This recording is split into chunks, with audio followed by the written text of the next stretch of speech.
नमस्कार दोस्तों, जय हिंद। स्वागत है आपका आपके अपने चैनल पाठशाला विद के में। दोस्तों, बिहार पुलिस के लिए आप लोगों ने कमेंट किया था कि सर बायोलॉजी लाइए, बायोलॉजी लाइए, बायोलॉजी लाइए। तो आज से मैं बायोलॉजी का जो है सीरीज स्टार्ट कर रहा हूँ। इसमें एक एक टॉपिक को मैं उठाऊँगा। जी हाँ, एक एक टॉपिक को मैं उठाऊँगा और उस टॉपिक से संबंधित जितने संभावित क्वेश्चंस होंगे उनको मैं लाऊंगा, है ना। तो आज का जो टॉपिक है वह है सूक्ष्म जीव। जी हाँ, सूक्ष्म जीव से संबंधित इसमें आपको विषाणु और जीवाणु पढ़ने के लिए मिलेगा।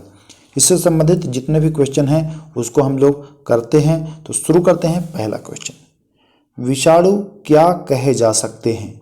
विषाणु जो हैं इनको अकोशिकीय भी कहा जाता है। क्या कहा जाता है? अकोशिकीय भी कहा जाता है। तो ध्यान रखिएगा, विषाणु अकोशिकीय भी कहे जा सकते हैं। क्वेश्चन नंबर 2, दूसरे में चलते हैं। कॉलीफॉर्म क्या है? जी हाँ, कॉलीफॉर्म क्या है? तो कॉलीफॉर्म एक जीवाणुओं का समूह है। यह कहाँ पाया जाता है भैया? तो यह गर्म रक्त वाले जीव के मल में उपस्थित रहता है। कहाँ रहता है? गर्म रक्त वाले जीव के मल में उपस्थित रहता है। ठीक, तो ध्यान दीजिएगा, कॉलीफॉर्म जीवाणुओं का समूह है। ठीक ना। वैसली ऐसे जीवाणु होते हैं जो कैसे होते हैं? इनका आकार तो कह रहा है कि ये छड़नुमा होते हैं। कैसे होते हैं? छड़नुमा। वैसली ऐसे जीवाणु हैं जो छड़नुमा होते हैं। क्वेश्चन नंबर 4 पर चलते हैं। थोड़ा और जूम कर देता हूं इसको। 4 नंबर, आधुनिक जीवाणु विज्ञान के जनक कौन हैं? जी हाँ, आधुनिक जीवाणु विज्ञान के जो जनक हैं वह हैं रॉबर्ट कोच। कौन है? Robert Koch. इन्हें टीबी बैक्टीरिया की खोज के लिए नोबेल भी मिला है। टीबी बैक्टीरिया की खोज के लिए इनको नोबेल पुरस्कार मिला है। क्या मिला है? नोबेल पुरस्कार मिला है। तो ध्यान दीजिएगा। अगला चलते हैं 5 नंबर पर। देखिए दोस्तों, अगर इसका पीडीएफ चाहिए तो पीडीएफ हमारे टेलीग्राम ग्रुप से आप निःशुल्क ले सकते हैं। पीडीएफ ले लीजिएगा, बार बार वीडियो देखने की आवश्यकता नहीं होगी। पीडीएफ देखेंगे, आप याद कर लेंगे। चलते हैं आगे। पृथ्वी पर पहली बार फोटोसिंथेटिक ऑक्सीजन मुक्त करने वाले जीव थे। ध्यान से समझिएगा, पृथ्वी पर पहली बार फोटोसिंथेटिक ऑक्सीजन मुक्त करने वाले जीव थे तो वह जीव साइनोबैक्टीरिया थे। कौन थे? साइनोबैक्टीरिया। ध्यान दीजिएगा, साइनोबैक्टीरिया। आगे, दूध का दही जमने का कारण है। देखिए, ये क्वेश्चन नंबर 6 है, यहाँ 7 होना चाहिए। चलिए, एक छूट गया। दूध का दही जमने का कारण है तो यह जीवाणु के कारण होता है। लैक्टोबैसिलस नामक जीवाणु के कारण जो दूध है वह दही में परिवर्तित हो जाता है। अच्छा, एक क्वेश्चन अब यहाँ बनता है कि दूध का दही में बनना किस प्रकार का परिवर्तन है? भौतिक परिवर्तन या रासायनिक परिवर्तन?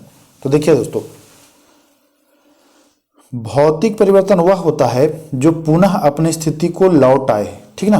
और रासायनिक परिवर्तन वह होता है जो अपनी स्थिति को लौट ना पाए। अब आप ये बताइए कि अगर दूध से दही बन गया तो क्या फिर दही से दूध आप बना देंगे? नहीं ना बना पाएंगे। तो यह रासायनिक परिवर्तन का भी एक उदाहरण हो जाएगा। ध्यान दीजिएगा। अगला है, पनीर बनाने में किस किण्वक का प्रयोग होता है? पनीर बनाने में रेनिन नामक किण्वक का प्रयोग होता है। तो ये चीज ध्यान रखेंगे। भूमि में स्वतंत्र नाइट्रोजन का स्थिरीकरण किस जीवाणु के द्वारा किया जाता है?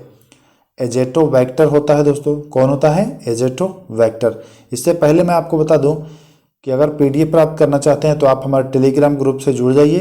टेलीग्राम का लिंक यहाँ दे दिया हूँ और ये लिंक से आप तो जुड़ नहीं पाएंगे क्योंकि ये पीडीएफ है। आपको इससे जुड़ने के लिए डिस्क्रिप्शन में जाना होगा। डिस्क्रिप्शन में मैं टेलीग्राम का लिंक दे रहा हूँ, वहाँ से आप जुड़ जाइएगा, पीडीएफ प्राप्त कर लीजिएगा। तो ये जो है ये एजेटोबैक्टर जीवाणु है, इससे होता है। तो ध्यान दीजिएगा। आगे चलते हैं हम लोग। अगला क्वेश्चन देखते हैं। सूक्ष्म जीवाणु को देखा जा सकता है। सूक्ष्म जीवाणु को देखा जा सकता है तो भैया इलेक्ट्रॉन माइक्रोस्कोप के द्वारा। किसके द्वारा? इलेक्ट्रॉन माइक्रोस्कोप के द्वारा इसे देखा जा सकता है। आगे चलते हैं 9 नंबर पर। माइटोकॉन्ड्रिया अनुपस्थित होते हैं। तो माइटोकॉन्ड्रिया जो है वह हरित शैवाल में अनुपस्थित होता है। कहाँ? हरित शैवाल में अनुपस्थित होता है, जबकि लाल शैवाल में ये उपस्थित होगा, हरित शैवाल में यह अनुपस्थित होता है। सबसे छोटा जीव जो स्वयं विकास एवं प्रजनन करने में समर्थ है, सबसे छोटा जीव जो स्वयं विकास एवं प्रजनन करने में समर्थ है, तो वह जीव है माइकोप्लाज्मा। क्या है? माइकोप्लाज्मा। ध्यान देंगे। अगला क्वेश्चन, अब तक ज्ञात सबसे छोटा प्रोकैरियोटिक जीव, प्रोकैरियोटिक जीव तो वह होता है माइकोप्लाज्मा। ठीक ना, माइकोप्लाज्मा प्रोकैरियोटिक जीव है। नाइट्रिकारी जीवाणु बदलते हैं, नाइट्रिकारी जो जीवाणु होते हैं वह बदलते हैं अमोनिया अथवा अमोनियम यौगिकों को नाइट्रेट्स में बदल देते हैं। किसमें? नाइट्रेट्स में बदल देते हैं। क्वेश्चन नंबर 13 पर चलते हैं। वर्मी कंपोस्टिंग किससे की जाती है? तो यह कृमि से की जाती है। वर्मी कंपोस्टिंग जो है वह कृमि से की जाती है। ध्यान देंगे। चलते हैं आगे। 14 नंबर, राइजोबियम किसका एक प्रकार है? राइजोबियम जो है यह सहजीवी जीवाणु का एक प्रकार है। किसका? सहजीवी जीवाणु। ध्यान देंगे, सहजीवी जीवाणु का एक प्रकार है। हमारे दांतों पर पनपते जीवाणु का कौन सा पदार्थ उत्पन्न कर दांतों में धब्बे बनाता है? फिर से समझिए, हमारे दांतों पर पनपते जीवाणु कौन सा पदार्थ उत्पन्न कर देते हैं और दांतों में धब्बे बना देते हैं? तो वह पदार्थ का नाम है डेक्स्ट्रॉन्स। क्या नाम है? डेक्स्ट्रॉन्स। ठीक ना, ध्यान रखेंगे। चलते हैं क्वेश्चन नंबर 16 की ओर। 16 नंबर क्वेश्चन पर चलते हैं कि कोशिका भित्ति जो है वह बनी होती है, तो इसकी कोशिका भित्ति सेलुलोज एवं काइटिन की बनी होती है। किसकी बनी होती है? सेलुलोज और काइटिन की बनी होती है। ठीक ना। मनुष्य की आंत में कौन सा जीवाणु पाया जाता है? तो मनुष्य की आंत में जो जीवाणु होता है वह ई कोलाई जीवाणु पाया जाता है। कौन सा जीवाणु? E coli. यह सिम्बायोटिक रिलेशन में रहता है, यह सिम्बायोटिक रिलेशन में रहता है। ध्यान दीजिएगा इस बात का भी, सहजीवन संबंध का ये उदाहरण है ई कोलाई जीवाणु। 18 नंबर, किसी माध्यम में सभी सूक्ष्म जीवों को नष्ट करना कहलाता है। किसी माध्यम में सभी सूक्ष्म जीवों को नष्ट करना क्या कहलाता है? तो स्टेरिलाइजेशन कहलाता है। क्या कहलाता है दोस्तों? स्टेरिलाइजेशन। ध्यान देंगे। 19 नंबर, दूध खट्टा होना किसके द्वारा? तो जीवाणु के द्वारा दूध खट्टा दही बन जाता है। और हमने बताया लैक्टोबैसिलस बैक्टीरिया जो होता है वह इसमें कार्य करता है।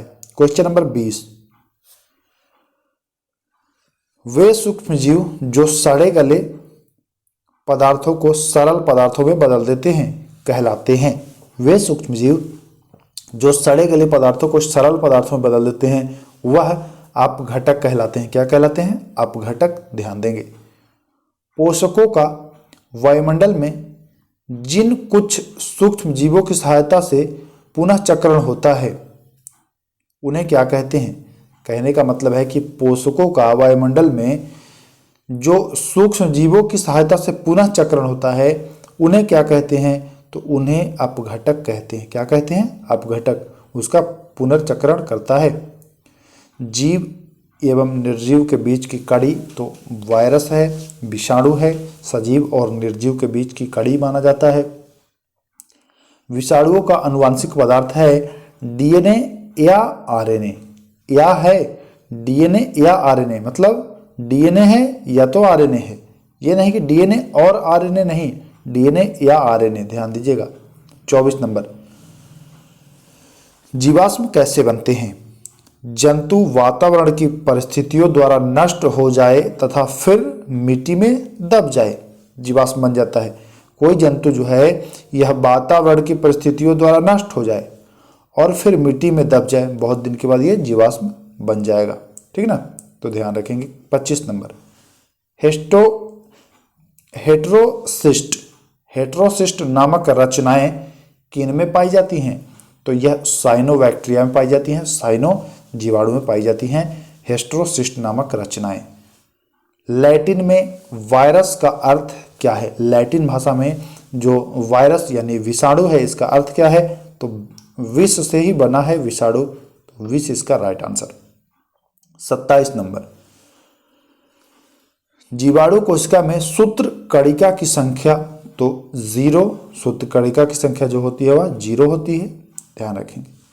कौन सा सूक्ष्म जीव जीवाणु जल प्लवित मृदाओं में अच्छी वृद्धि करता है? तो एजेटोबैक्टर है, यह जल प्लवित मृदाओं में अच्छी वृद्धि करता है। अगला क्वेश्चन 29 नंबर, सूक्ष्म जीव जो 5 डिग्री से कम तापमान पर वृद्धि करते हैं वे कहलाते हैं, तो वे साइक्रोफिल्स कहलाते हैं। 5 डिग्री से भी कम पर, ये माइनस में होते हैं, क्या कहलाते हैं? साइक्रोफिल्स। और 41 से 122 डिग्री तक थर्मोफिल और 20 से 45 तक मीजोफिल कहलाते हैं, ध्यान दीजिएगा। क्वेश्चन नंबर 30, विषाणुओं में कौन सी एक विशेषता नहीं होती है? तो विषाणुओं में कोशिका भित्ति नहीं होती है। क्या नहीं होती है? कोशिका भित्ति नहीं होती है, ये चीज ध्यान देंगे। तो 30 इंपॉर्टेंट क्वेश्चन थे जो सूक्ष्म जीव से संबंधित थे। मैं ये मान के चल रहा हूं इसको आपने अच्छे से देखा होगा। अगर इसका पीडीएफ चाहिए टेलीग्राम से आप पीडीएफ ले सकते हैं। यह वीडियो आपको अच्छा लगा होगा, अच्छा के साथ साथ आपके लिए मददगार भी साबित होगा। आप जब बिहार पुलिस का एग्जाम देंगे तो उसमें कहीं ना कहीं आपको इससे क्वेश्चन देखने को मिलेंगे। इसका पीडीएफ ले लीजिए, बार बार वीडियो देख के समय मत बर्बाद करिएगा। पीडीएफ एक बार 2 से 4 मिनट में आप देख करके आसानी से इसको कवर कर सकते हैं। नेक्स्ट जो टॉपिक होगा उसमें हम लोग उसी से संबंधित सारे क्वेश्चन को डिटेल में चर्चा करेंगे। तो फिर मिलेंगे नेक्स्ट वीडियो में। नमस्कार, जय हिंद।